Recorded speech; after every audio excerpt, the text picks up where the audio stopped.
Today, I want to talk about the mythos of the moon-eyed people, a mysterious folk that supposedly lived in the Appalachian Mountains way before European settlers conquered the continent. If you are interested in mysterious human races, wars between Native American tribes, and a possible origin story of American cryptids, then stay tuned. This mythos goes back to ancient tales of the legendary Native American Cherokee tribe. The Cherokee talked about a special race of humans, which they called the moon-eyed people. It's important to note that even though I used the word tale, the existence of this race is a fact in Cherokee culture. This mythos didn't start as just another lesson to lecture children, but stemmed from experiences the Cherokee made from encountering these people. Traces of these people can still be found today. Archaeologists found waymarkers made from stone, and even small walls made from the stones.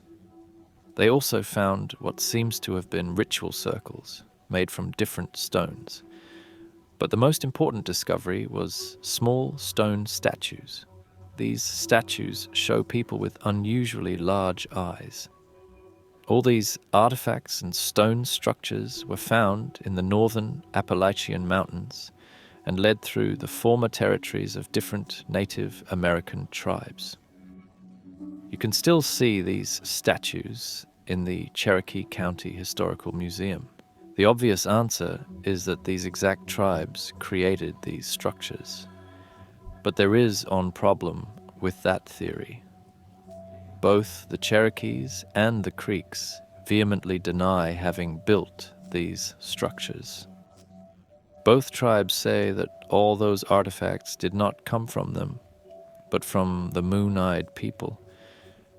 Researchers got confused by this fact because they didn't find any other evidence supporting the existence of another folk. Evidence meaning things like bones or former houses.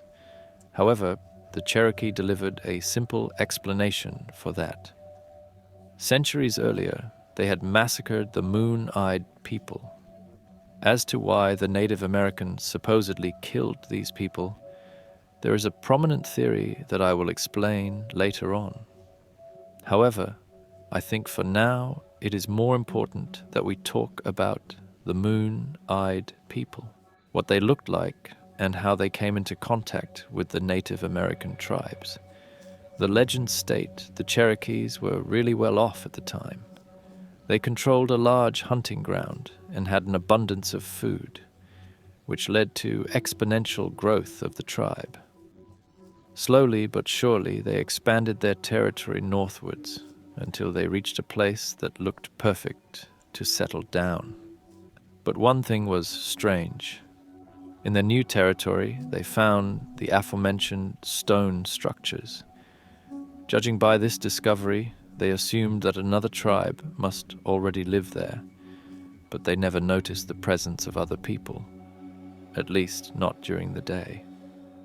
After sunset, the Cherokee heard the breaking of branches, rustling, and they had the feeling that they were being watched. Eventually, they got fed up with this and sent out a few of their best warriors on a nightly expedition. What these warriors found left them speechless. The warriors encountered small, human-like people with long but thin arms and legs. Most prominent was their almost marble white skin, the blonde hair and uncommonly large blue eyes. They looked strange, but since they seemed harmless, the Cherokee contacted them, and the two folks coexisted. Through this contact with moon-eyed people, the Cherokee also learned that they lived inside the vast cave systems of the Appalachian Mountains. During the day, they were basically blind due to their large eyes tasking in too much sunlight. Even nights with a full moon had a similar effect on them. Furthermore, their skin apparently wasn't suited for sunlight either. According to the Cherokees, their skin burned within minutes of being in the sun. Not every member of this tribe demonstrated this weakness to sunlight, but the majority of them did. If we remember the strange statues that have been found in the region, there is an undeniable resemblance. Even today, the Cherokee claim that these statues were not created by them, but rather that they are self-portraits of the moon-eyed people. Only the blonde hair is obviously missing from the small statues. Now, if you think that small Native Americans with burning skin, large blue eyes, and blonde hair sound completely ridiculous, then you are only partially correct. Because there actually are genetic explanations for some of these afflictions. Let's start with the large blue eyes. Even today, there are a number of genetic mutations that cause enlarged eyes and an extreme sensitivity to light. When it comes to the skin burning almost instantly in the sun, there is also an illness that might be responsible for it. Xeroderma pigmentosum is a rare genetic disease. Trigger warning, I will now show a more harmless example of people suffering from this condition. The skin of these people are really weak to UV radiation, causing extreme burns after just minutes in the sun. As a result, people suffering from this illness call themselves moonshine children, because they can only live in the darkness or with special suits. If we consider that both these genetic mutations came together in this tribe, the description of the moon-eyed people doesn't seem supernatural anymore. Even the small height and the long but thin limbs could be somewhat explained by natural selection. If you live in cave systems, you definitely have a higher chance to survive if you can fit through narrow passages and small cracks. Smaller and thinner people with long limbs had a higher chance of reproducing, and those features became characteristic for this tribe. Basically, imagine what we did to breed our smaller dog species. However, since we are talking about only a few centuries, it might be unlikely that their collective genotype changed that much. Then again, the Cherokee confirmed that not every person looked like this. Either way, let's get back to the legend. At some point, the Cherokees grew hostile towards the moon-eyed people. There are different reasons for that, but it was mainly due to territorial differences, and that the moon-eyed people apparently killed too much wildlife. Depending on the legends, either the Cherokee and the Creek teamed up to kill the moon-eyed people, or the Cherokees did it by themselves. Either way, the Native Americans were aware that it would be dangerous to fight the moon-eyed people inside the caves. They knew the territory and were used to the darkness, which would put them at an advantage. Eventually, they decided that they would wait for a full moon night, because the moon-eyed people would have a slightly impaired vision. Then, all their warriors would wait outside the cave to ambush the enemies. This plan worked, and the Cherokee basically slaughtered them all, or at least banished them into the caves. Afterwards, the Cherokees never saw the moon-eyed people again. With the history out of the way, we can start to talk about theories regarding their origin and where they are today. With other words, now we get to our beloved conspiracy theories. Small bodies with long limbs, pale skin, and large blue eyes. I guess it should be no surprise that the first theory is the classic alien conspiracy. The meat of the theory is that a long time ago, an alien species crashed on Earth or was abandoned on Earth. Since they were not from this planet, their bodies couldn't deal with the sunlight, so they hid in caves. If you ask me, this is just the standard story you hear with any mystery, and I don't care for it at all. Especially since in this case there are far more complex and interesting origin stories. You see, the Cherokee vehemently denied that the moon-eyed people came from the stars. Instead, they were firm believers that these strange people were just another type of tribe. Man, it would be really convenient if there was a confirmed historical Native American tribe with a similar appearance. Oh, wait, there actually is. In 1738, European settlers first came into contact with a Native American tribe called Mandan. Back then, their territory consisted of 9 villages and about 15,000 citizens. Interestingly, the Mandan had a large number of people who possessed blonde hair and blue eyes, characteristics that were really not typical for Native American tribes. In 1832, an artist visited the same tribe and even drew some of these blonde Mandans. He reported that at least some of the members spoke in some sort of Welsh dialect. Interestingly, many Mandan believe that their tribe originated from a tall white man who came to their land several centuries ago. This legend, combined with the supposed Welsh dialect, resulted in a connection between the Mandan and other mythical characters, the fabled Prince Madoc. Madoc was, according to folklore, a Welsh prince who sailed to the Americas in 1170, over 300 years before Christopher Columbus's voyage in 1492. It isn't known if he really existed, but according to the story, he was a son of Owain Gwynedd, the Welsh king.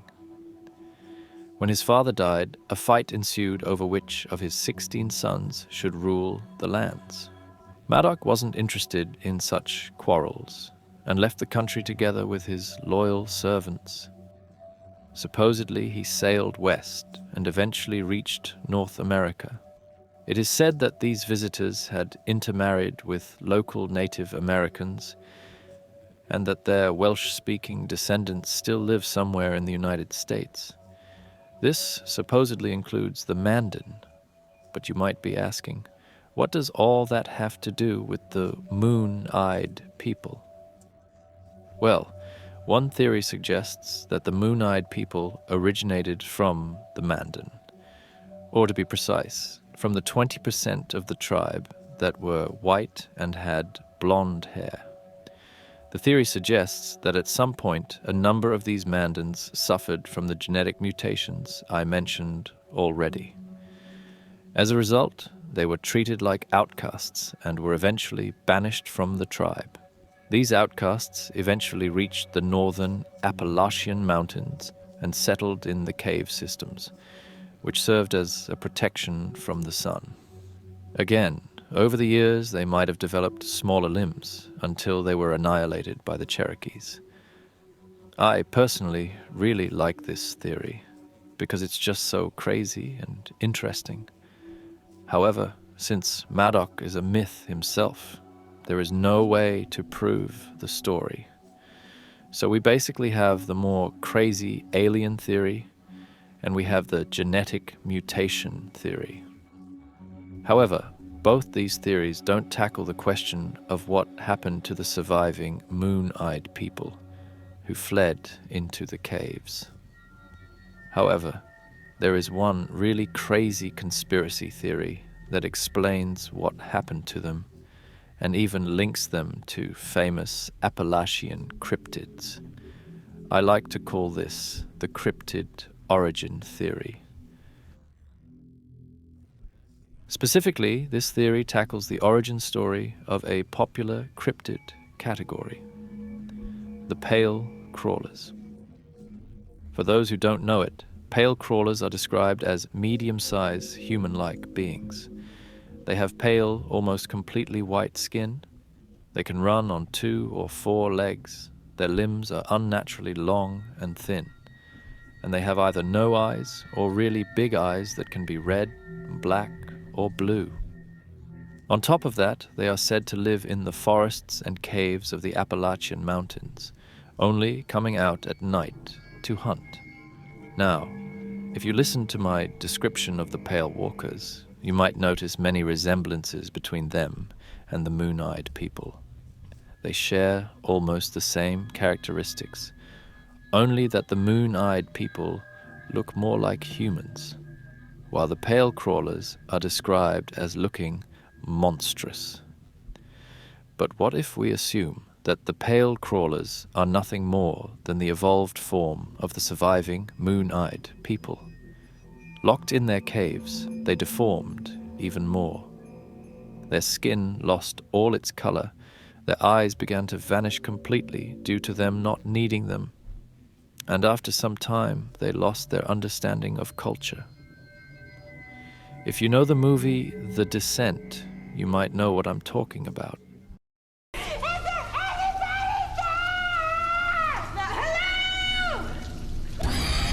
Most Native American tribes firmly believe in the existence of these creatures. And again, many of them don't necessarily describe them as supernatural.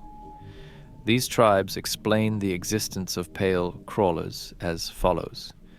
There was once a tribe that excessively exploited nature. As a punishment, the tribe was banned from the surface of the earth and banished into dark caves.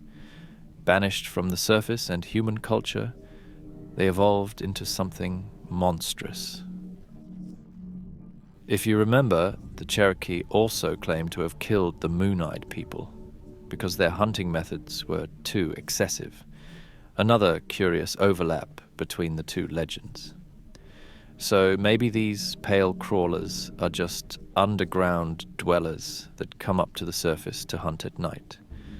Nothing more than the monstrous descendants of the banished moon-eyed people. Anyway, I think I have rambled on enough about this topic. When I discovered this story, I was just really intrigued by it, especially the parts about the European settlers and the pale crawler theory. But as always, I hope that you enjoyed it, and I will see you in the next one.